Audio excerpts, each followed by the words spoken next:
충성심과 애국심, 그리고 아까 축사를 하신 당 대표님을 비롯한 우리 대선배님들의 그런 고견, 이런 것들이 지금 녹아나서 분명히 다음 총선 그리고 대선에서 바로 여기 계신 여러분들의 마음과 우리 어르신들의 그런 모든 지혜와 역량이 모여서 대한민국 미래의 권력이 바로 여기서 나온다. 저는 그렇게 생각하는데 여러분들 동의하십니까? 여러분들 그렇게 가는 거지요? 고맙습니다. 오늘 대한민국 보수의 적자는 누구인가? 이 주제로 뜨거운 토론과 여러분들의 의견까지 들을 시간이 있을 것입니다. 그러면 또 한 가지 생각나는 것이, 그러면 대한민국 보수의 배신자는 누구인가? 우리가 이 부분도 한번 분명하게 짚어봐야 될 것입니다. 아까 여러 내빈들 축사 과정에서 드러났습니다만은 박근혜 대통령의 탄핵 과정에서 대한민국 보수의 배신자들은 분명하게 그 실체를 드러냈습니다. 여러분 다 동의하시죠? 오늘은 그들을 반드시 심판하고 그들의 잘못을 엄중하게 꾸짖는 그런 자리로 될 것입니다. 그렇습니다. 우리 유진희 회장님, 전 미주총 한인연합회장을 지내셨는데 정말 좋은 말씀 해주셨습니다. 그리고 일본에서 한미일 보수정치인들 모임, 그곳에서 제가 뵙고 많은 고견도 들었습니다. 그곳에서 동북아시아 안보 전문가, 한반도 전문가 고든창과 같이 우리 유진희 회장님을 모시고 영어 인터뷰도 같이 했습니다. 그리고 저도 따로 개별적으로 고든창 씨와 만나서 한반도 문제를 가지고 대화를 했습니다. 분명한 사실은 대한민국의 이 안보 현실, 그리고 문재인 정권의 죄악성을 잘 알고 있는 세계의 한반도 전문가들은 이 정권 가지고는 안 된다. 그리고 미국의 전략적 이익이 한반도에 너무나 크기 때문에 이 상태로는 안 되겠다. 이런 메시지를 제가 분명히 받았습니다. 여러분, 대한민국의 미래는 있는 것입니다. 여러분, 맞습니까? 자, 그러면 오늘 토론회를 시작하겠습니다. 먼저 오늘 발제해 주실 홍관희 교수님, 고려대학교에 재직하시다가 또 그전에는 통일연구원에서 기조집단도 하시고 한국보수우파연합의 회장도 하시고 대한민국 보수의 발전을 위해서 평생을 애써오신 정말 애국자이십니다. 지금은 성균관대 정치외교학과에서 후학들을 가르치고 있는 우리 홍관희 교수님을 소개하겠습니다.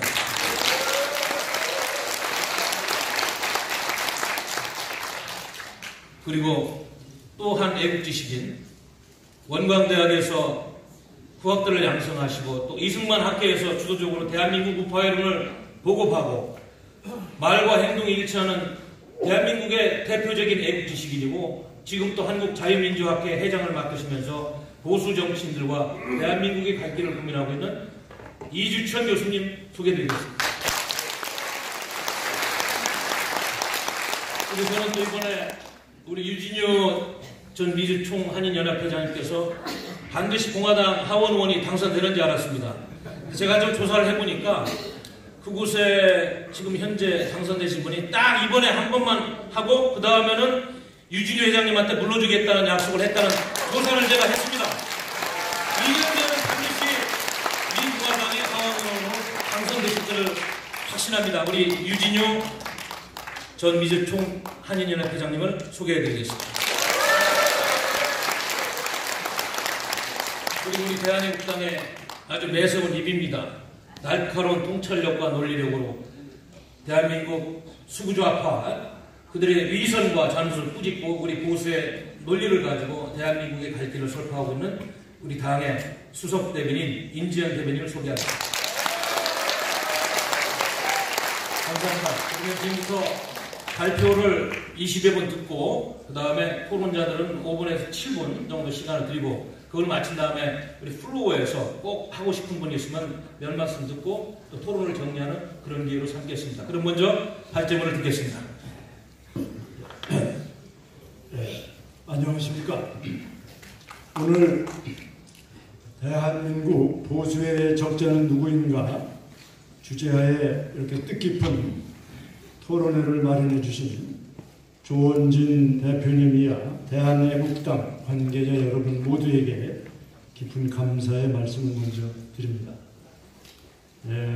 그동안 여러 가지 어려움이 있으셨을 텐데도 불구하고 매주 토요일 이 문재인 종북 좌파 정권의 이 무모한 국가 파괴 행태를 강력히 저지하기 위해서 매주 토요일 이 집회를 열성적으로 이렇게 이루어 주신 데 대해서 함께 감사의 말씀을 드립니다. 제가 오늘 드릴 말씀은 자유민주주의 한미동맹의 대의로 위기의 대한민국을 구해내자 이렇게 정해봤습니다. 앞서서 조 대표님이야 여러 축사하신 분들이 이 대한민국의 정통성을 이어받을 적자가 누구냐 이런 말씀을 하셨는데 역시 자유민주주의 그리고 한미동맹 이 원칙을 가장 강력하게 열성적으로 구현할 수 있는 세력이야말로 저는 이 보수의 적자가 아닌가 하는 생각을 다시 한번 해봤습니다. 지금은 나는 제가 백척간두라는 말을 썼습니다만 참 죽느냐 사느냐 이런 존립의 위기에 있습니다. 잘 아시군요. 이 위기의 중심에 이 위기를 초래한 원인의 중심에 문재인 정부가 있습니다. 제가 좀 상세히 말씀을 나중에 드리겠습니다만 이 정부가 위헌적인 민족 자주 노선에 따른 사실상의 대한민국 파괴 행동에 나서고 있다. 이제 많은 분들이 국민 여러분들이 처음에는 좀 의구심을 가졌습니다만 이제 와서는 많은 국민들이 깨닫고 있는 것 같습니다. 구체적으로 국가의 정통성, 정체성을 부정하고 북한에 대해서 끝없이 굴종하고 안보와 국방을 무력화하고 있습니다. 법과 질서를 파괴하고 있고 그것을 방치하고 있습니다. 경제, 교육은 파탄 지경이고 원전을 폐기해서 국민들의 비판이 쇄도하고 있습니다. 최근에 뉴스를 보면은 청년들이 일자리를 못 구해서 온갖 고생을 하는데도 고용을 세습하고 특히 오늘부터 민노총이 15만 내지 20만 명의 파업을 선언하고 그야말로 무법천지를 이루고 있습니다.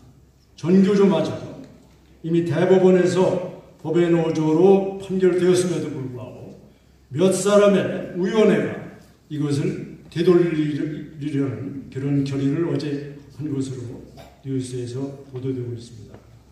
저는 앞서서 진보 보수 논쟁도 있었습니다만 우리가 보수의 정통을 이어받는다면 적어도 이 종북 좌파 세력 진보라고 부르는 이 이름을 빼앗아야 돼. 이들은 결코 진보가 아니라 이미 역사의 뒷마당으로 사라져버린 사회주의, 마크스주의의 망령을 다시 되살리고 세계적으로 최악의 폭정으로 비판받는 북한의 주체 공산주의 대남 전략에 동조하고 있는 그런 세력입니다.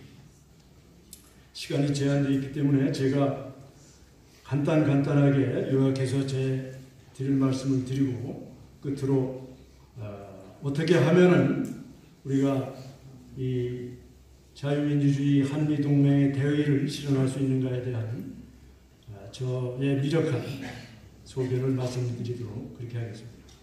이 국가 정통성이라는 말을 우리가 많이 하는데요. 이 정통성이라는 것은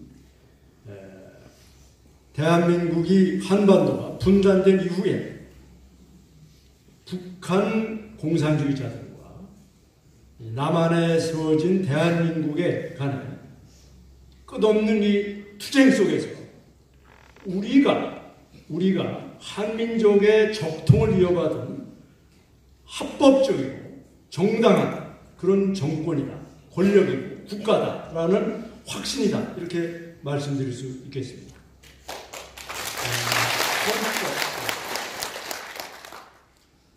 헌법 3조에 대한민국의 영토는 한반도와 그 부속도서로 한다.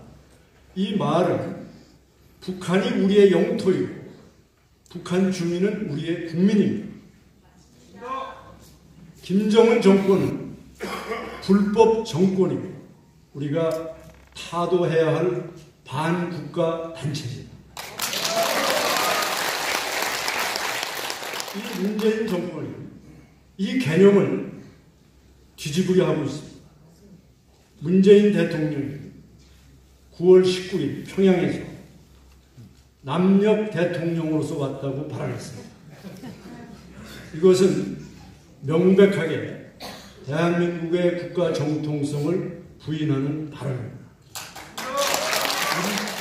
일부에서는 우리가 남북이 유엔에 가입했다고 해서 북한을 국가로 인정할 수 있지 않느냐, 이런 말도 합니다. 유엔에 가입한 것과 국가로 인정하는 것은 전혀 별개입니다.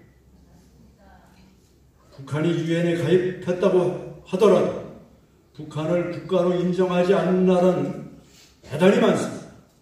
우선 우리의 우방인 미국도 북한을 국가로 인정하지 않고 있습니다. 상해 임시정부를 대한민국의 건국일로 하자는 주장이 요즘 난무하고 있습니다. 많은 분들이 지적을 했습니다.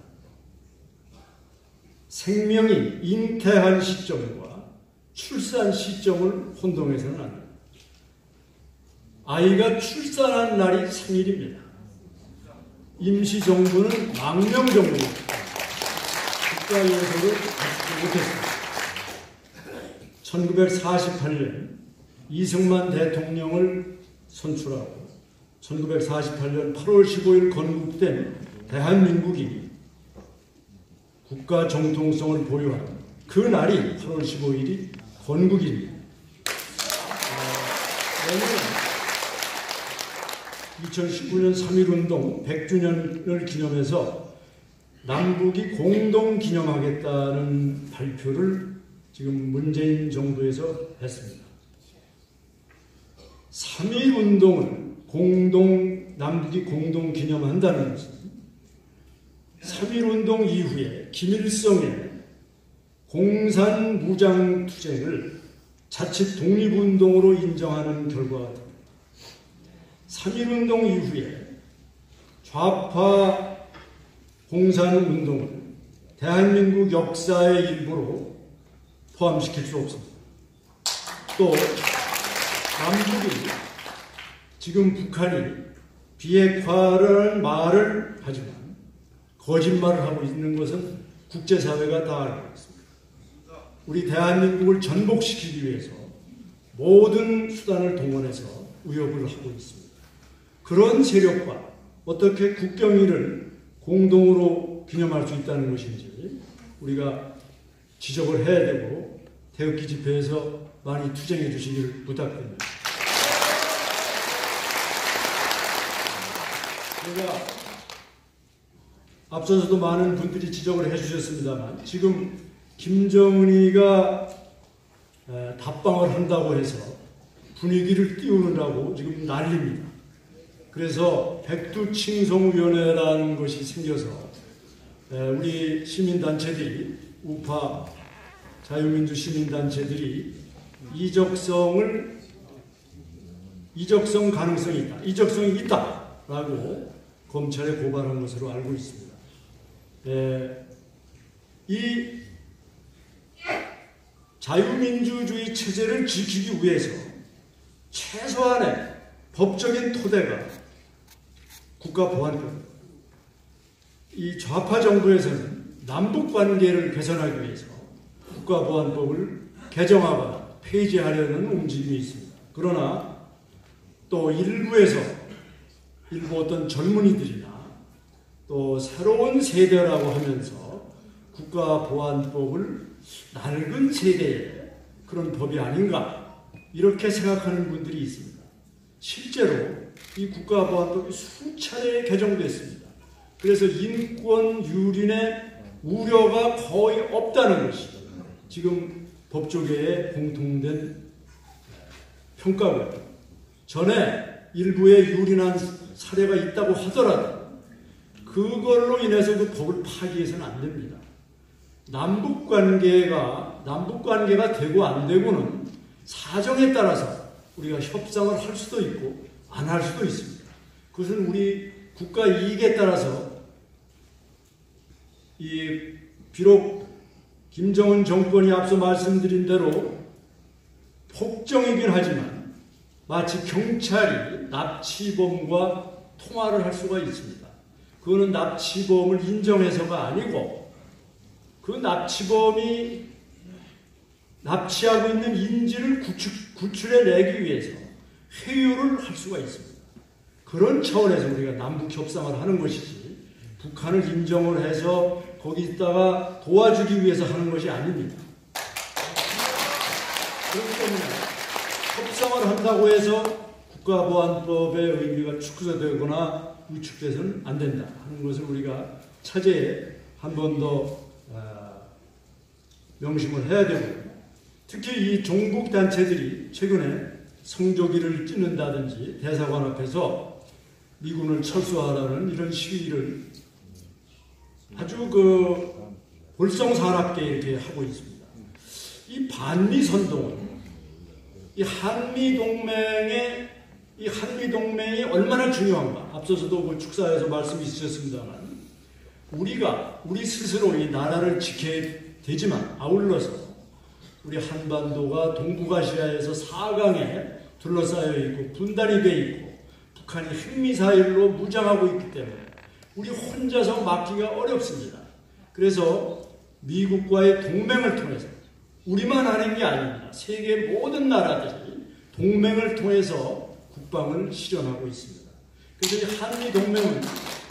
한미동맹은 우리 국가 안보의 필수입니다. 현재. 그래서 반미를 선동하고 한미동맹을 위협하는 그런 세력은 법리적으로도 국가보안법에 저촉됩니다. 특히 북한은 이 3대 대남 전략을 주장하고 있습니다. 그 중에 하나가 국가보안법 폐기, 그리고 미군 철수, 그리고 연방제 통일, 이 세 가지를 북한이 대남 전략으로 삼고 있습니다. 시간이 많이 가고 있기 때문에 제가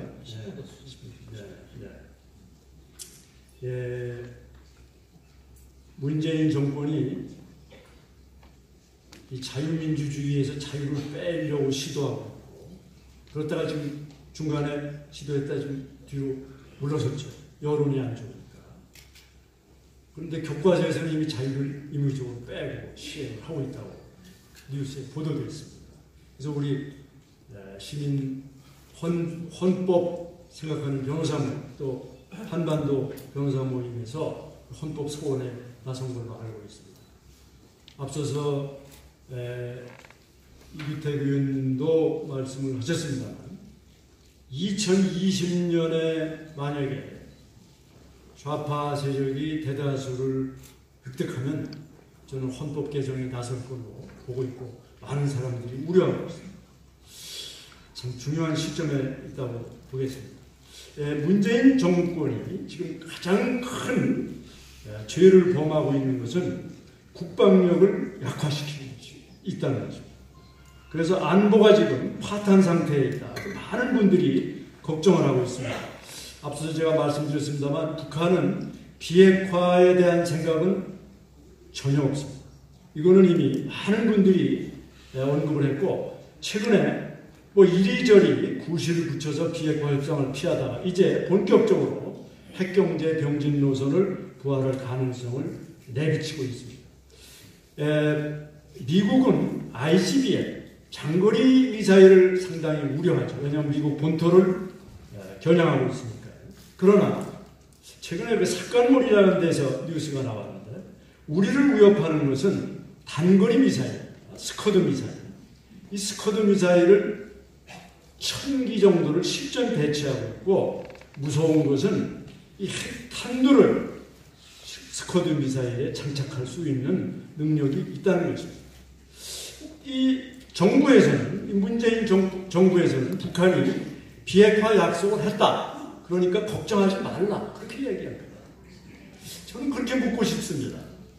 김정은은 한 번도 자기 육성으로 비핵화라는 말을 한 적이 없습니다. 물론 한반도 비핵화라는 대단히 은유적인 표현을 아마 문서를 통해서 한 걸로 알고 있습니다만 김정은이 분명히 북한을 비핵화하겠다라는 말을 했는지 의심스럽습니다. 그 녹취가 있는지 저는 궁금합니다. 그것이 있으면 국민 앞에 공개해야 됩니다. 또 설사 김정은이 비핵화하겠다는 말을 했다고 하더라도 그 말을 뒤집으면 그만입니다. 예전에 그런 사례가 대단히 많습니다.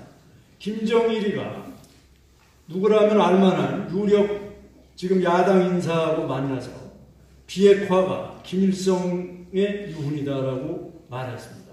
이 양반이 돌아와서 큰 성과를 얻었다고 국민 앞에 이야기했습니다만 바로 그것이 그 후에 핵실험으로 나타났고 북한이 비핵화 약속은 거짓이라는 것이 드러났습니다. 이러한 이 무서운 이 현실에 대해서 우리 정부가 자꾸 말을 바꾸고 있습니다. 처음에 비핵화가 우선이다라고 했다가 비핵화와 제재 완화 종전선언을 같이 하겠다라고 하다가 지금은 비핵화를 유인하기 위해서 제재 완화가 필요하다. 비핵화를 유도하기 위해서 종전선언을 먼저 해줄 필요가 있다. 이렇게 지금 말을 한 단계 바꾸고 있습니다. 오죽하면 블룸버그 통신에서 문재인 대통령이 김정은의 수석 대변인이 됐다. 이 참 망신스럽고 창피하기도 하고 정말 책임을 물어야 되는 그런 발언이 아닌가 이렇게 생각이 되고요. 미국과 협상에 관해서 미국 관계의 중재자 역할을 하겠다. 대단히 부적절한 입장입니다. 대통령이 국가 원수인 최고의 통수권자입니다. 나라를 지키는 일을 최우선 임무로 삼아야 돼요. 이것을 미국 간의 중재로 떠넘길 일이 결코 아닙니다. 결국은 문재인 정부가 종전선언, 평화협정을 연내하자고 주장하고 제재 완화를 유엔에 가서 또 EU에 가서 많은 우방들에게 주장하다가 망신을 당하는 이런 일이 벌어졌습니다. 결과적으로 북한과 한 목소리를 내는 결과가 되고 말았습니다. 이러한 정책, 이러한 입장은 대한민국의 국가 이익과 국가 안보에 정면으로 위배된다. 이렇게 말씀드릴 수 있겠습니다. 시간이 많이 갔기 때문에 제가 구체적으로 몇 가지만 더 얘기하고 요약해서 말씀드리겠습니다. 이 4.27 판문점 선언은 헌법을 위반했다고 하는 것이 많은 전문가들의 공동된 입장입니다. 거기 보면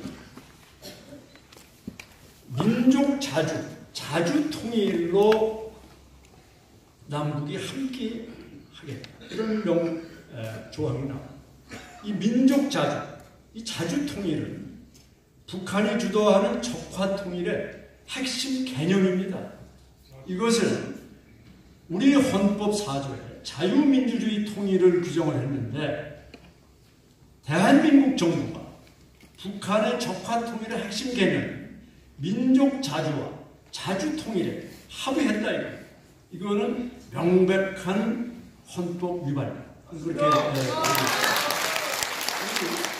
이 언론이나 이런 분석가들이 잘 모르는 조항들이 제가 보고 놀랄 만한 조항들이 여러 개가 있습니다. 제가 대표적으로 여기 하나 적어놨습니다. 거기 3조 사항에 보면 여러분들 조금 어렵게 들리실지 모르지만 한번 또 집회를 하시려고 여러 가지 이 대한민국의 자유민주주의 정통성을 주변에 알리시려면 좀 이런 지식이 필요합니다. 요즘에는 그냥 주장만 해서는 안 됩니다.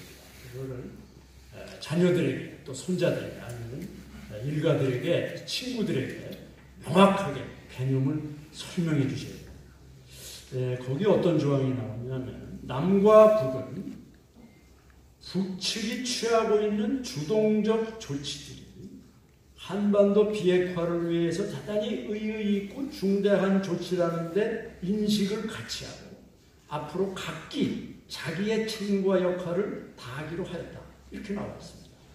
남과 북은 북한이 하고 있는 이걸 주동적 조치라고 이렇게 미화했습니다.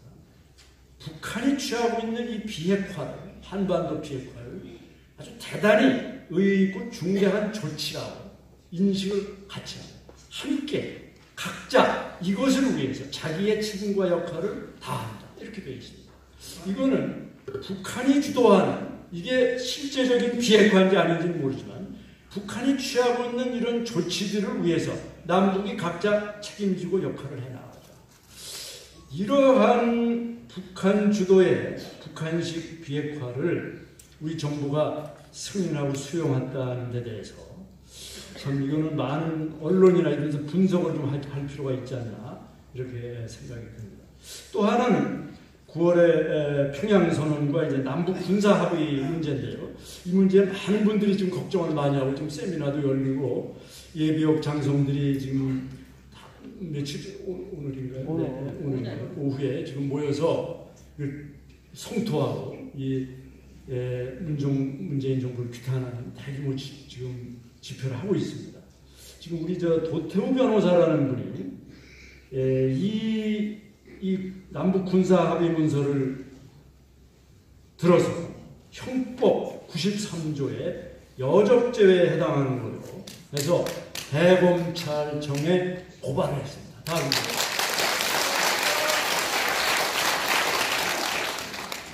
그러니까 이 합의서에 나와 있는 이 서해 평화 수역이라고 하는 것이 전문가들의 공통된 의견입니다. 제가 거기서 근무했던 여러 예비역 장성들과 많은 토론을 해봤는데 이 서해 평화 수역 그리고 지금 합의에 나타난 무슨 그 완충 수역을 만들어서 훈련을 못하게 하고 포사격을 못하게 하고 그래서 그 포사격을 못하니까 육지로 그 탱크를 들여와서 사거리가 짧아서 할 수도 없는데 그냥 적당히 하고 또 그 탱크를 배에 실어서 연평도로 가져가는 이게 도대체가 이런 일이 이게 정부가 이게 할 수 있는 일이냐.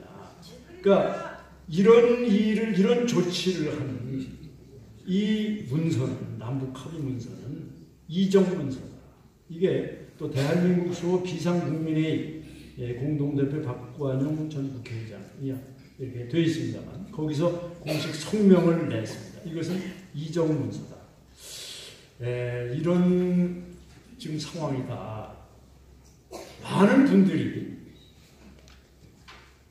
월남 패망으로 가는 거 아닌가 굉장히 걱정 많이 하고 있습니다. 우리 군이 스스로 이걸 막아야 돼. 정부가 앞장서서 이걸 해야 되는데 말로는 한미동맹을 주장합니다. 이게 참 우리가 주의해서 봐야 돼요. 이 사람들이 말 바꾸기를 대단히 많이 하고 이 거짓말을 합니다. 말로는 한미동맹 다 구호를 외칩니다.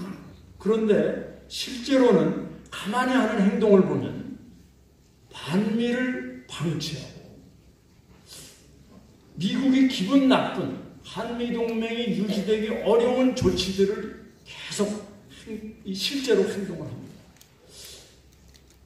그러면 미국이 스스로 나가도록 의무로 유도하는 거 아닌가? 이런 의구심을 갖지 않을 수 없습니다. 많은 분들이 그러면은 예컨대 훈련을 못하게 하면 군인들은 훈련을 안 하면 존재할 수가 없습니다. 특히 미군들은요 훈련을 아주 대단히 엄격하게 합니다. 그래서 이 미군 사령관이 사드 같은 거 배치할 때 이게 위협이 있으면 반드시 거기에 대응하는 조치를 해야 된다는 것이 이 미군들의 엄격한 그 훈련 방침입니다. 근데 지금 훈련을 못하게 하고 이렇게 정찰을 못하게 하면은 주한미군이 북한의 어떤 그 단거리 미사일이나 어떤 공격적인 방사포라든가 이런 데 위협을 받고 방어 수단이 없다고 하면은 유지하기가 지상군이 여기 주둔하기 어렵습니다. 그래서 결국은 자칫하면은 제2의 에치슨 라인으로 가는 거 아니냐 이런 우려도 지금 시중에서 많은 분들이 걱정을 많이 하고 있습니다. 그나마 위안이 되는 게 태극기 집회라고 합니다. 이 태극기 집회에서 많은 시민들이 나와서 태극기와 성조기를 흔들어야 됩니다. 그래서 이거를 태극기와 성조기가 흔드는 이 뉴스를 예신에서 다 보도하고 있습니다. 그러면은 미국 정부에서 이 한국의 내부 상황을 다 주시를 하고 이 정권이 참 주사파 정권으로서 이 종북 좌파 행태를 이렇게 무모하게 밀어붙이지만 대한민국 국민들의 대다수가 자유민주주의를 존중하고 이것을 지키기 위해서 저렇게 노력을 하고 또 동맹을 대단히 아끼고 있다 하는 것을 국제사회에 내보낼 때 이 대한민국을 지키려는 미국을 의시한 동맹국의 노력들이 한층 더 증가될 것입니다.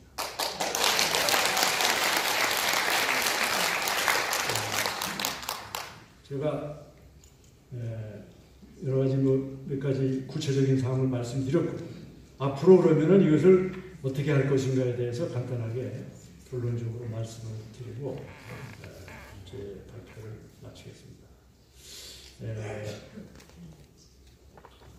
2020년 총선이 이제 불과 한 1년 반, 1년 한 4, 5개월 남았습니다.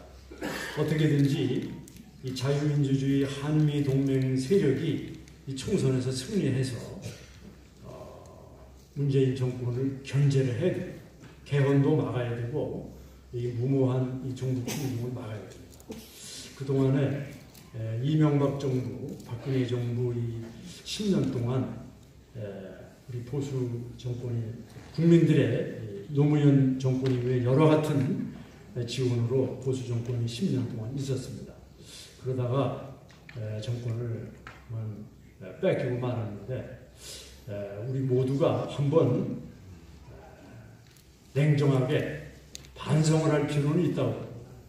어쨌든 이거는 현실이니까요. 혹시나 우리가 이 원칙에 충실하지 못하지 않았는가 하는 점을 한번 생각해 볼 필요가 있습니다. 많은 분들이 이것을 말로는 하지만 실제로 앞서서 축사에서 그런 말씀하셨습니다. 이거를 실제로 생활화해야 돼요. 그리고 이 원칙을 위해서 모든 걸 걸겠다. 이런 신념과 입장이 돼야 됩니다. 때로는 이 보수 이 세력 중에는 여론에서 표를 얻기 위해서 이 영혼이 담기지 않은 이 원칙을 말하는 분도 있습니다. 그러면은 국민들이 금방 알았죠. 그래서 우리가 다시 한번 이 원칙을 행동으로 그리고 이 마음속 깊이 이것을 하나의 신념으로 이것이 아니면 안 된다 하는 것을 확인할 필요가 있다고 보고요. 또 하나는 세상 일이 뭐 많은 분들이 여기 또 연배도 되시고 많은 또 선배 후배님들 다 계시는데 세상 일이 그렇게 쉽지만은 않습니다. 그래서 감정만으로는 안 되고 이게 현명한 전략이 좀 있어야 됩니다. 함께 이걸 고민을 해야 됩니다.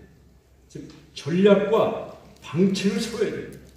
그리고 두루 인재를 구해서 학벌이나 경력보다는 앞서서 말씀드린 어떤 확고한 열정과 신념이 있고 또 함께 그런 능력과 좋은 방치를 갖고 있는 사람은 두루두루 찾아가지고 길러내야 됩니다. 특히 지금 20대는 제가 대학에서 강의를 해보면 20대는 아주 이 자유민주주의 이걸 귀중하게 생각을 하고 나라 걱정하는 젊은이들이 굉장히 많습니다. 그래서 이런 사람들을 진심으로 아끼고 가르치고 같이 함께 도와주고 키우고 해서 말하자면 우리 같은 식구로 만들어야 되지 않을까 이런 생각을 해봅니다. 이제 판사까지 지금 사법 탄핵을 하려는 그런 움직임이 일어나고 있습니다. 사법부가 최후의 보루입니다. 여러분들 무슨 마음에 안 드는 중국 좌파 정권이 시비를 걸어서 요즘 툭하면 고소고발합니다. 사사건건 고소고발로 하는데 그러면 그걸 최종적으로 결정을 내리는 부서는 사법부. 그래서 사법부가 대단히 중요합니다. 사법부가 아주 공정해야 됩니다. 그런데 지금 이 사법 탄핵 파동이 지금 일어나고 있습니다. 제가 어제 전체 판사가 몇 명인가 알아보니까 3,000몇 명이더라고요. 근데 어제 그 대표라고 해서 모인 그 인원이 100몇 명이더라고요. 거기서 뭐 50대 한 표처럼 이게 됐다고 하는데 이것을 대표성을 과연 인정할 수 있느냐. 이걸 가지고 이걸 근거로 삼아서 집권당에서 지금 탄핵을 밀어붙이려고 하는 그런 움직임을 보이고 있습니다. 이거는 정말 그 나라가 잘못됐다. 이걸 어떻게든지 막아야 된다 하는 것을 말씀드리고 하여튼 지금 많은 제가 일일이 말씀드릴 수 없을 만큼 이 나라가 법 질서가 무너지고 이 좌파의 그 선동에 좀 휘말려 들어가고 있습니다. 대단히 지금 위급한 상황이기 때문에 우리가 어떻게든지 뭉쳐야 되고 저는 이 뭉치는 조건으로 그래서 그냥 한번 제 그 짧은 소견입니다만 이번 제 기회를 주셨길래 제가 5가지의 원칙을 이렇게 거기다가 그 메시지 그 팜플렛에다가 프린트를 해서 5가지 원칙을 제가 한번 제시를 했습니다.